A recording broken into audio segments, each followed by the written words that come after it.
नमस्कार दोस्तों, welcome to DS education. स्वागत है आपका मेरे यूट्यूब चैनल डीएस एजुकेशन में। मैं हूं दिनेश साहू और दोस्तों हम अध्ययन कर रहे हैं वर्ल्ड ज्योग्राफी का या फिर विश्व के भूगोल का। तो वर्ल्ड ज्योग्राफी की इस सीरीज़ में दोस्तों आज का हमारा टॉपिक रहेगा विश्व के प्रमुख घास के मैदान तथा या फिर आप इंग्लिश में बोलें ग्रासलैंड्स ऑफ वर्ल्ड, है ना। तो सबसे पहले इसको हम समझेंगे कि आखिर इनकी डेफिनेशन क्या होती है। उसके बाद वर्ल्ड मैप बनाकर हम समझेंगे कौन से घास के मैदान कहाँ पर पाए जाते हैं। इस टॉपिक की यदि हम बात करें दोस्तों, एग्जाम में इससे अक्सर क्वेश्चन देखने को मिल जाता है ना। ज़्यादा डिटेल में उसमें बस यही पूछता है कि एक घास का मैदान आपको दे देगा, नाम दे देगा, है ना, और पूछ लेगा यह किस देश में पाया जाता है या फिर किस कॉन्टिनेंट में पाया जाता है ना। इसके अलावा ये पूछ सकता है कि ये घास का मैदान किस टाइप का, उष्णकटिबंधीय है, शीतोष्णकटिबंधीय है ना। तो यहाँ से इस प्रकार के क्वेश्चन बनते हैं और अक्सर बच्चे इसको याद तो कर लेते हैं, लेकिन जब वो एग्ज़ाम में देने जाते हैं तो अक्सर दिमाग से निकल जाता है कि यह किस देश में है। कन्फ्यूज़न बहुत ज़्यादा होता है, किस टाइप का है, उष्णकटिबंधीय है, शीतोष्णकटिबंधीय है। तो आज के लेक्चर के बाद तो आपको एक एक चीज़ क्लियर हो जाएगी, है ना। बहुत आसानी से मैप में हम इसको समझ लेंगे, है ना। तो सबसे पहले दोस्तों हम समझते हैं घास के मैदान होते क्या है ना। तो घास के मैदान जो दोस्तों होते हैं, सबसे पहले ये समझिए कि ये वनों तथा रेगिस्तानों के बीच की अवस्था है ना। मतलब वनों और रेगिस्तानों के बीच की अवस्था है। इससे मतलब ये है ऐसे क्षेत्र जहाँ ना तो इतनी वर्षा हो रही है कि वहाँ पर वन या फिर वृक्षों का विकास हो सके, और ना ही इतनी कम वर्षा हो रही है कि वहाँ पर रेगिस्तानों का विकास हो सके। तो इनके बीच की अवस्था को क्या बोला जाता है? घास के मैदान, है ना। इन क्षेत्रों में 10 से लेकर 40 इंच 10 से 40 इंच वर्षा होती है, ठीक है। तो ऐसे क्षेत्रों में विकास होता है घास के मैदानों का, ठीक है। इनका विकास काफ़ी बड़े बड़े भूभागों में होता है, समतल और बड़े भूभागों में होता है। कहीं लंबी घास पाई जाती है तो कहीं छोटी घास पाई जाती है, ठीक है। थोड़ा सा मैं यहाँ डेफिनेशन लिख दूँ, है ना। ऐसे क्षेत्र जहाँ वनों के विकास हेतु नियमित वर्षा नहीं होती, है ना। ऐसे क्षेत्र जहां वनों के या फिर वृक्षों भी आप लिख रहे हैं, वनों वृक्षों के विकास हेतु नियमित वर्षा नहीं होती, ना ही इतनी कम वर्षा होती है, इतनी कम वर्षा होती है, ना ही इतनी कम वर्षा होती है जिससे वहाँ रेगिस्तानों, है ना, डेजर्ट रेगिस्तानों का विकास हो सके, ठीक है। एक बार फिर से पढ़ रहा हूँ। ऐसे क्षेत्र जहाँ वनों के विकास हेतु नियमित वर्षा नहीं होती या फिर पर्याप्त, एक और वर्ड यहाँ पर जोड़ लीजिए, नियमित और पर्याप्त वर्षा नहीं होती, ना ही इतनी कम वर्षा होती है कि वहाँ पर रेगिस्तानों का विकास हो सके, ठीक है। तो ऐसे स्थानों पर क्या घास के मैदानों का विकास होता है, ठीक है। अब ये घास भी अलग अलग टाइप की होती है। कहीं ऊंची घास पाई जाएगी, कहीं छोटी घास पाई जाएगी। किन्हीं घास के मैदानों में थोड़ी बहुत वृक्ष पाए जाएंगे, किन्हीं घास के मैदानों में बिल्कुल वृक्ष नहीं पाए जाएंगे, है ना। अभी हम समझेंगे कहाँ पाए जाएंगे, कहाँ नहीं पाए जाएंगे। इसके अलावा कुछ कुछ और डेफिनेशन भी हैं दोस्तों, है ना, घास के मैदान की। एक ये होती है कि आखिर घास होती क्या है, घास को डिफाइन कीजिए। तो ऐसा पौधा, जैसे मान लीजिए एक पौधा बना दिया मैंने, है ना, ये पौधा बनाया, तो ऐसा पौधा, है ना, यहाँ पे मैं लिख रहा हूँ, ऐसा पौधा जिसका तना कमजोर हो, है ना। एक डेफिनेशन ये है, ऐसा पौधा जिसका तना कमजोर है ना। आप घास को देखेंगे तो वो लहराती रहती है हवा में, बिल्कुल उसका तना कमजोर होता है इस प्रकार से। तो ऐसा पौधा जिसका तना कमजोर हो उसे घास बोलते हैं ना। एक डेफिनेशन ये होती है कि ऐसा पौधा जिसमें ज्वाइंट हो या फिर गांठ हो या फिर ज्वाइंट हो, उसको भी हम क्या बोलते हैं? घास, है ना। मतलब जैसे मान लीजिए एक पौधा ये है ना, ये मैंने यहाँ पे पौधा बनाया, ठीक है, इसके बीच बीच में ज्वाइंट हैं इस प्रकार से, उसको भी हम क्या बोलते हैं? घास। तो ये कुछ डेफिनेशन दी गई हैं। ऐसा पौधा जिसका तना कमज़ोर होता है उसको घास बोलते हैं। ऐसा पौधा जिसके में तने में ज्वाइंट होते हैं ना, आपने देखा होगा घास भी देखी होगी तो उसमें बीच बीच में ज्वाइंट होते हैं, गांठ होती हैं, है ना, आप स्क्रीन में भी देख पा रहे होंगे। तो उसको भी हम क्या बोलते हैं? घास बोलते हैं, है ना। इनको क्या बोलते हैं? घास। ये अलग अलग डेफिनेशन दी गई है। इसके अलावा और किसको घास बोलते हैं? तो आपके मन में एक क्वेश्चन आएगा दोस्तों कि जॉइंट तो और भी बहुत सारी चीज़ों में जॉइंट होते हैं, जैसे आप फसलें भी देखते होंगे तो कुछ कुछ फसलों में भी जॉइंट होते हैं, गेहूं देखेंगे, चावल की फसल देखेंगे तो उनमें भी कहीं ना कहीं जॉइंट होते हैं उनके पौधों में, तो वो भी कहीं ना कहीं घास के अंदर ही आती हैं फसलें, ठीक है। जैसे चावल की फसल हो गई है ना, गेहूं की फसल हो गई, तो फसलें भी कहीं ना कहीं घास के अंतर्गत काउंट की जाती है ना। तो कभी स्टेटमेंट के रूप में दे दे तो आप इनको भी क्या बोलेंगे? घास बोलेंगे। इसके अलावा कुछ कुछ वृक्ष भी होते हैं ना, कुछ कुछ वृक्ष भी होते हैं जिनमें गांठ पाई जाती है, उनके तने में, स्टेम में क्या पाई जाती है? गांठ पाई जाती है। जैसे आप देखते होंगे गन्ना है ना, गन्ने का पौधा आपने देखा होगा, इस प्रकार से गन्ने का पौधा होता है ना, ये सीधा होता है, उसमें बीच बीच में आप देखे होंगे, आपने तो खाया होगा ना सबने, तो इस प्रकार से गांठ पाई जाती है ना। तो वो भी कहीं ना कहीं घास के अंदर ही आता है ना। आप बहुत ज़्यादा सोचने मत लग जाइएगा कि सर ये क्या बोल रहे हैं ना। तो गन्ना भी कहीं ना कहीं घास के अंदर आ जाता है। ये जो हमने डेफिनेशन यहाँ पर लिखी है ना, ऐसा पौधा जिसके जॉइंट में गांठ होती है ना, तो गन्ने की जॉइंट में भी क्या होती है? गांठ। तो ये भी कहीं ना कहीं किसके? घास के अंतर्गत आ जाता है।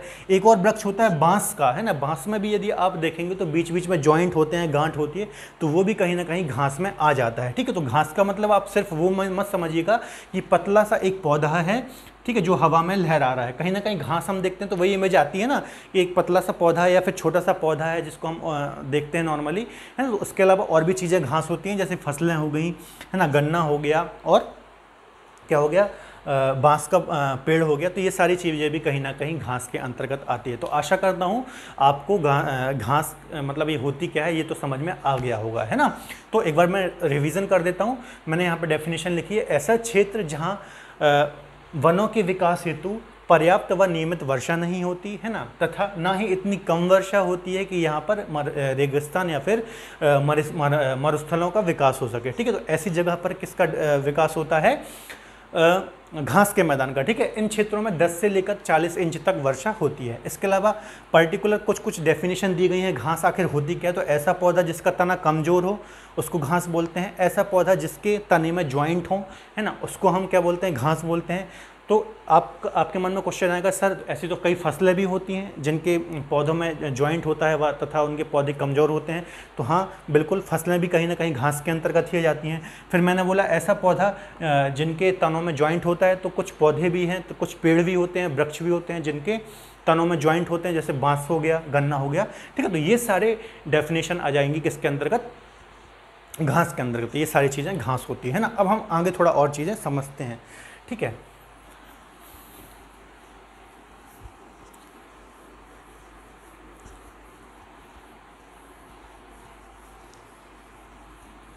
चलिए अब इसके प्रकार हम दोस्तों टाइप समझ लेते हैं ना। घास के मैदान 2 प्रकार के होते हैं नॉर्मली। घास के मैदान यदि मैं इनके टाइप बताऊं, ये प्रकार बोलूं, ठीक है, तो 2 प्रकार के होते हैं।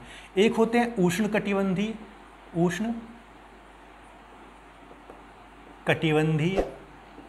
घास के मैदान, है ना, और एक होते हैं शीतोष्ण कटिबंधीय, है ना। एक होते हैं उष्ण कटिबंधीय घास के मैदान और एक होते हैं शीतोष्ण कटिबंधीय घास के मैदान। अब मैं यहाँ बीच में एक डायग्राम बना देता हूँ, है ना। ये हमने बना दिया ग्लोब, है ना, ठीक है। थोड़ा इसको हम समझ लेते हैं कि क्या होते हैं उष्ण कटिबंधीय और क्या होते हैं शीतोष्ण कटिबंधीय, है ना। इसको हम बोलते हैं, उष्ण को बोलते हैं ट्रॉपिकल ग्रासलैंड्स बोलेंगे, और इनको बोलेंगे टेम्परेट, है ना, टेम्परेट ग्रासलैंड्स, है ना। तो देखिए दोस्तों, ये मैंने आपको यहाँ पे ग्लोब बना दिया, फिर पृथ्वी बना दी, है ना। इसके बीचों बीच से जाती है इक्वेटर या फिर विषुवत रेखा, है ना, जिसको बोलते हैं 0 डिग्री। अब इसके ऊपर आप जाएंगे तो इसको बोलते हैं ट्रॉपिक ऑफ कैंसर, है ना, कर्क रेखा, है ना, 23.5 डिग्री नॉर्थ, जिसको हम बोलते हैं 23.5 डिग्री ऊपर उत्तर में जाओगे आप, नॉर्थ में जाओगे तो हमें एक मिलती है कर्क रेखा, है ना। ये सब हम चीज़ें पढ़ के आए हैं, पूरी जलवायु पढ़ के आए हैं, अक्षांश देशांतर रेखाएं पढ़ के आए हैं, तो आपको दिक्कत नहीं होनी चाहिए, है ना। और नीचे आप आओगे तो आपको मिलती है कैप्रिकॉन या फिर मकर रेखा, है ना, 23.5 डिग्री साउथ में। तो इसके जो दोस्तों बीच का क्षेत्र होता है ये वाला, है ना, ये क्षेत्र सूर्य की सीधी किरणें, साल में कभी ना कभी सूर्य की सीधी किरणें प्राप्त करता है ना। इसलिए पूरी पृथ्वी या फिर ग्लोब पर ये एक ऐसा क्षेत्र होता है 23.5 डिग्री नॉर्थ कर्क रेखा और 23.5 डिग्री साउथ मकर रेखा, इसके बीच का जो ये क्षेत्र होता है सर्वाधिक टेम्परेचर प्राप्त करने वाला क्षेत्र है, इसलिए इसको बोला जाता है उष्णकटिबंधीय क्षेत्र या फिर ट्रॉपिकल क्षेत्र है ना। अब यहाँ पर जो भी है ना, यदि अभी हम जब वर्ल्ड मैप बनाएंगे तो आप वहाँ पर अच्छे से समझेंगे, तो इस क्षेत्र के बीच में जो भी घास के मैदान पाए जाएंगे उनको हम बोलेंगे उष्णकटिबंधीय घास के मैदान, क्योंकि इस क्षेत्र का नाम क्या है, उष्णकटिबंध क्षेत्र, उष्णकटिबंधीय क्षेत्र या उष्णकटिबंधीय क्षेत्र या फिर ट्रॉपिकल जोन है ना। इसके अलावा इससे और अपन जाएंगे दोस्तों ऊपर और फिर नीचे आएंगे 66.5 डिग्री है ना, 66.5 डिग्री नॉर्थ और 66.5 डिग्री साउथ। ये सारी चीज़ें दोस्तों हम पहले पढ़ के आए हैं। यदि आपने प्रीवियस वीडियो नहीं देखे हैं, आपको समझ नहीं है कि ये सब मैं क्या बता रहा हूँ, तो आप प्रीवियस वीडियोस देख सकते हैं ना। ग्लोब पे अक्षांश रेखाएं, देशांतर रेखाएं है ना, पूरी की पूरी जलवायु हमने पढ़ी है, तो सारी चीज़ें आप देख सकते हैं है ना। इसके बाद यहाँ पर जाएंगे तो 66.5 डिग्री नॉर्थ और 66.5 डिग्री साउथ है ना। तो ये वाला जो क्षेत्र होता है दोस्तों, इसको बोला जाता है शीतोष्ण कटिबंधीय, शीतोष्ण कटिबंधीय क्षेत्र। यहाँ पर भी ये वाला क्षेत्र है ना। तो इस पर मैं डॉट डॉट बना रहा हूँ, ये क्षेत्र हो गया शीतोष्ण कटिबंधीय। यहाँ पर जो घास के मैदान पाए जाएंगे इस क्षेत्र में, पृथ्वी में जो भी देश पड़ेंगे, जो भी महाद्वीप पड़ेंगे, तो उन क्षेत्रों में इस स्थान पर जो घास के मैदान पाए जाएंगे उनको बोलेंगे शीतोष्ण कटिबंधीय घास के मैदान है ना। इनको शीतोष्ण कटिबंधीय क्यों बोलते हैं, क्योंकि यहाँ पर सूर्य की किरणें तिरछी पड़ती हैं, सीधी नहीं पड़ती, इसलिए ये वाला क्षेत्र इसके अपेक्षाकृत ठंडा होता है ना, कम गर्म होता है, कम गर्मी, इसको सूर्य का कम ताप टेम्परेचर प्राप्त होता है और यहाँ पर थोड़ा ठंडी रहती है ना, तो इसको बोलते हैं शीतोष्ण कटिबंधीय क्षेत्र। ठीक है, तो इन क्षेत्रों में जो दोस्तों घास के मैदान का विकास होगा उसको बोलेंगे शीतोष्ण कटिबंधीय, और इस क्षेत्र में 23.5 डिग्री नॉर्थ साउथ के बीच में जो घास के मैदान पाए जाएंगे उसको बोला जाएगा उष्ण कटिबंधीय घास के मैदान है ना। अभी जब इसके बाद हम वर्ल्ड मैप बना के पूरा अच्छे से समझेंगे है ना, तो आपको समझ में आ गया होगा उष्ण कटिबंधीय और शीतोष्ण कटिबंधीय घास के मैदान कहाँ पर पाए जाते हैं और क्यों कहलाते हैं ना। तो यहाँ पर मैं पहले लिख देता हूँ कौन कौन से हैं, फिर उसको हम वर्ल्ड मैप बना करके समझेंगे। तो उष्ण कटिबंधीय में पहले हम समझ लेते हैं दोस्तों। तो एक है लानोस, एक है सेल्वास, ठीक है, एक है लानोस, एक है सेल्वास और एक है कंपोज या कंपास, कंपोज या फिर कंपास है ना। ये तीनों जो दोस्तों घास के मैदान हैं, ये है साउथ अमेरिका में या फिर दक्षिण अमेरिका में। ठीक है, ये कहाँ पड़ेंगे, उष्णकटिबंधीय, ये इस क्षेत्र में पड़ेंगे।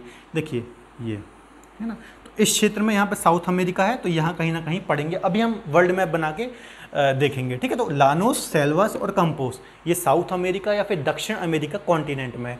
किस देश में है, अभी वर्ल्ड मैप बनाकर हम अच्छे से समझेंगे। ठीक है, इसके अलावा एक है सवाना, सवाना और एक है पार्कलैंड, एक है सवाना और एक है पार्कलैंड।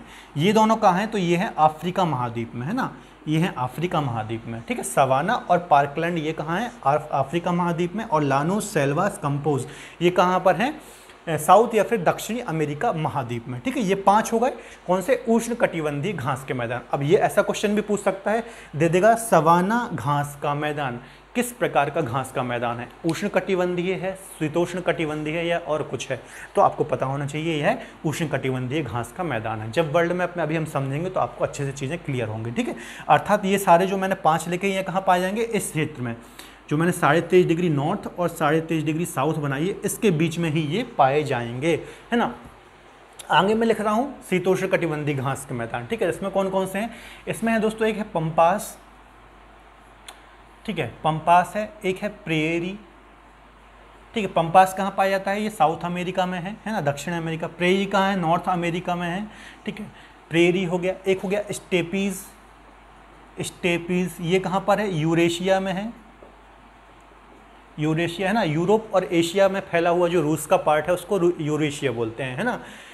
एक है पुस्टाज, पुस्टाज है ना, पुस्टाज हो गया, ये भी यूरोप वाले एरिया में है ना, यूरोप में है ये भी।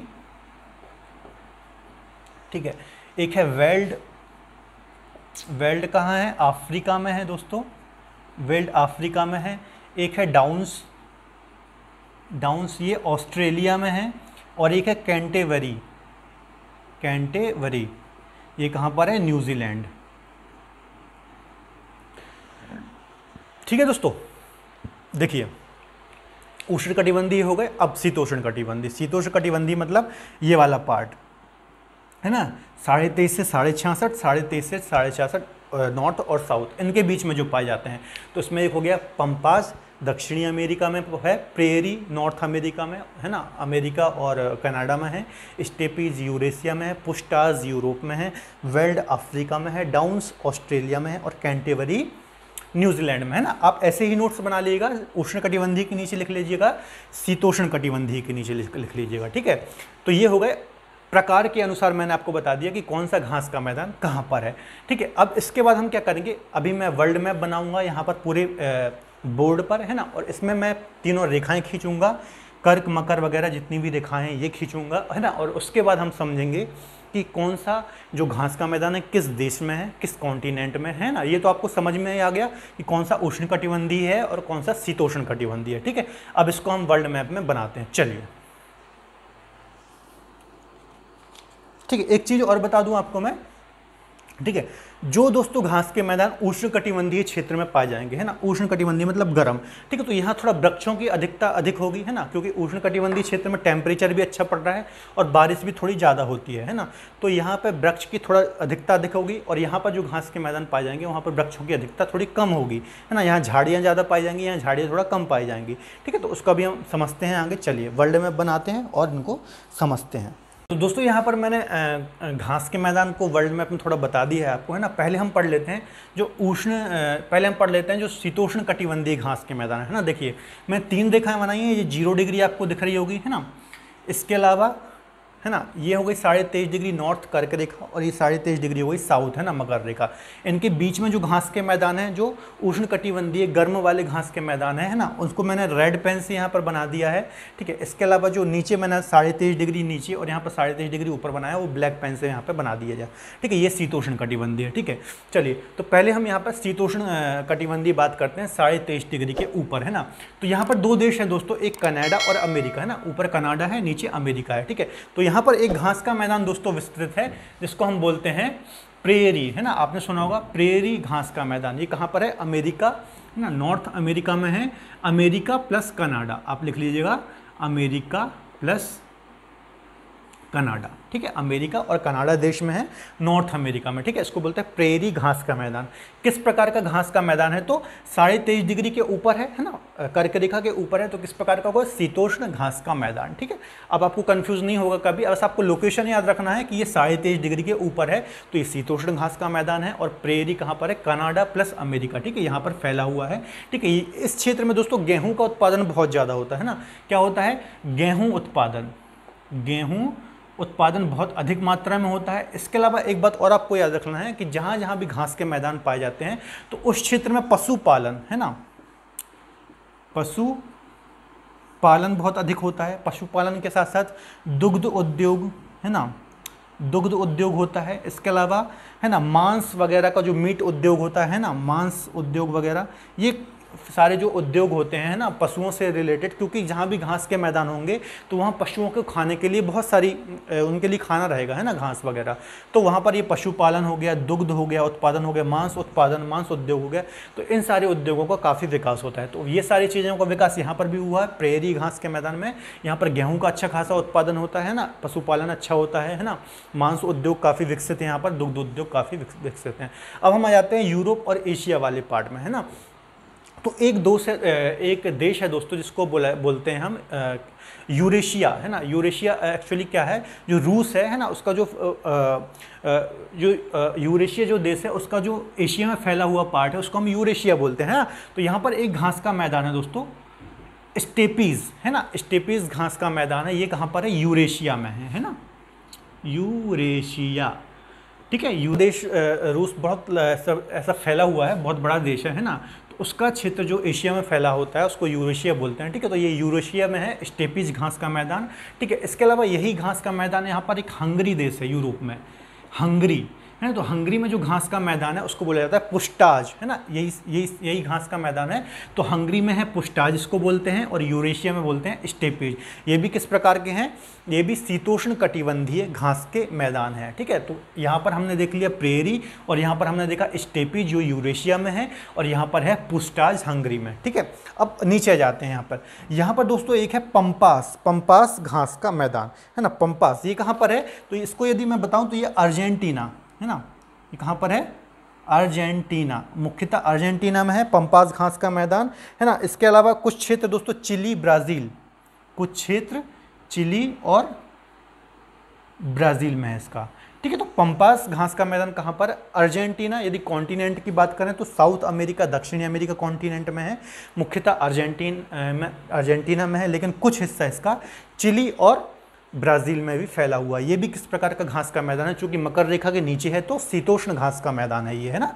कैसा है, शीतोष्ण, ठीक है।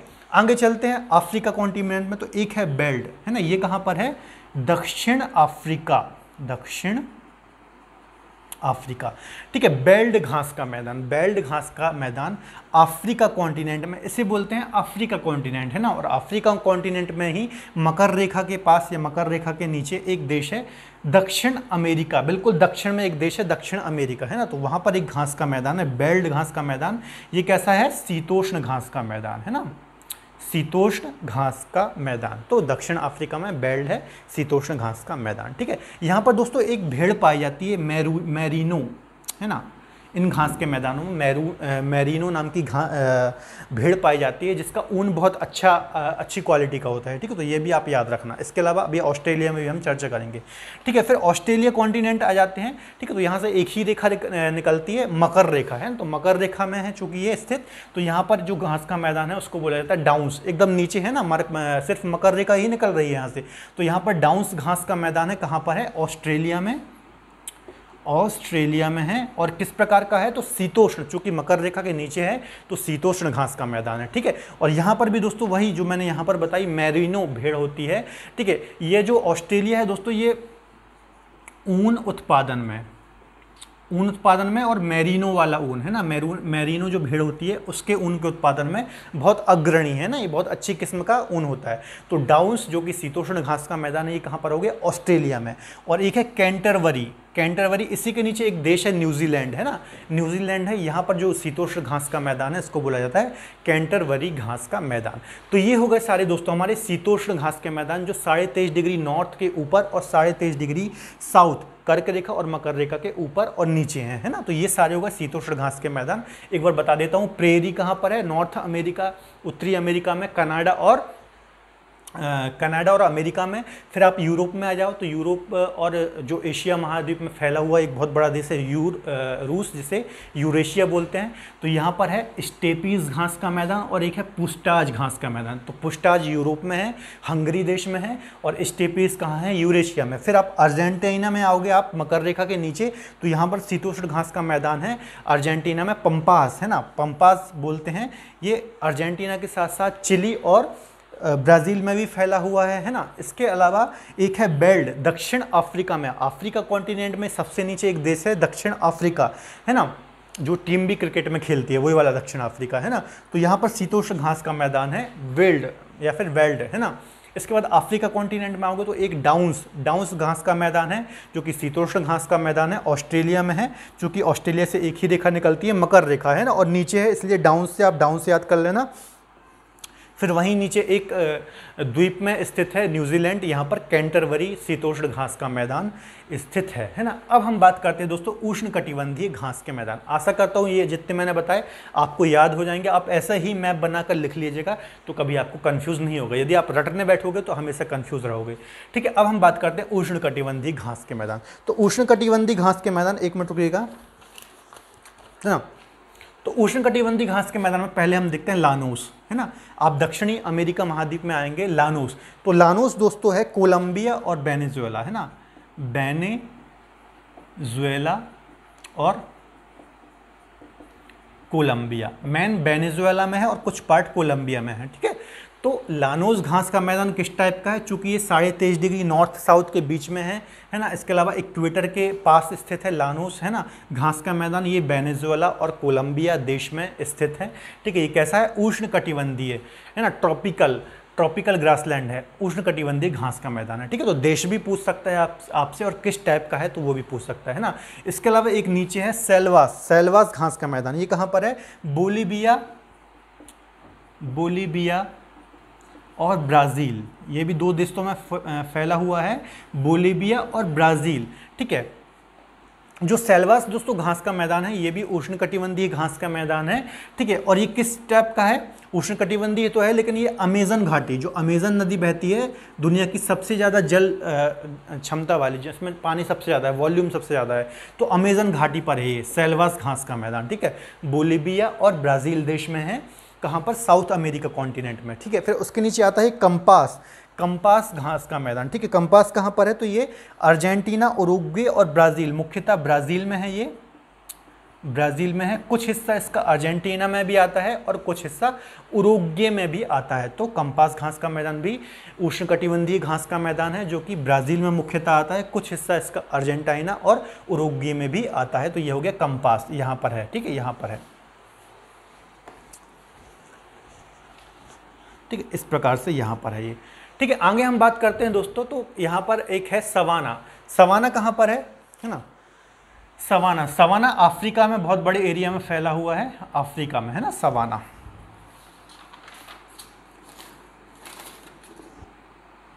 है ना। अफ्रीका के कई देशों में फैला हुआ है, खासतौर पर आप देखेंगे सूडान वगैरह में, है ना। तो यहाँ पे अफ्रीका कॉन्टिनेंट में सवाना है, उष्णकटिबंधीय घास का मैदान। और यहीं पर एक पार्कलैंड घास का मैदान भी अफ्रीका में ही है, ठीक है। तो ये उष्णकटिबंधीय बहुत ज़्यादा है नहीं, तो 4-5 ही आपको याद करना है। एक लानोस हो गया, वेनेजुएला कोलंबिया में है। एक सेल्वास हो गया, बोलीविया ब्राज़ील में हो गया। एक है कंपास, ब्राज़ील, कुछ अर्जेंटीना, उरुग्वे में हो गया, है ना। ये सब क्या है, उष्णकटिबंधीय घास के मैदान। सवाना कहाँ पर है, अफ्रीका में है। और यहाँ पर क्या है, पार्कलैंड, ठीक है। तो ये हो गए दोस्तों हमारे घास के मैदान। अच्छे से आपको समझ में आ गया होगा। बस इसको आपको देश याद करने हैं, कौन से देश में है। बाकी उष्णकटिबंधीय कौन सा है, शीतोष्णकटिबंधीय कौन सा है, ये आपको अच्छे से चीज़ें क्लियर होंगी। तो आज के लिए इतना ही दोस्तों। आपको यदि कोई भी डाउट है तो आप मुझसे कमेंट बॉक्स में जोड़ सकते हैं, है ना। यदि आपने हमारे चैनल को सब्सक्राइब नहीं किया तो आप हमारे चैनल को सब्सक्राइब कर सकते हैं। तब तक के लिए धन्यवाद, अपना ख्याल रखें, जय हिंद।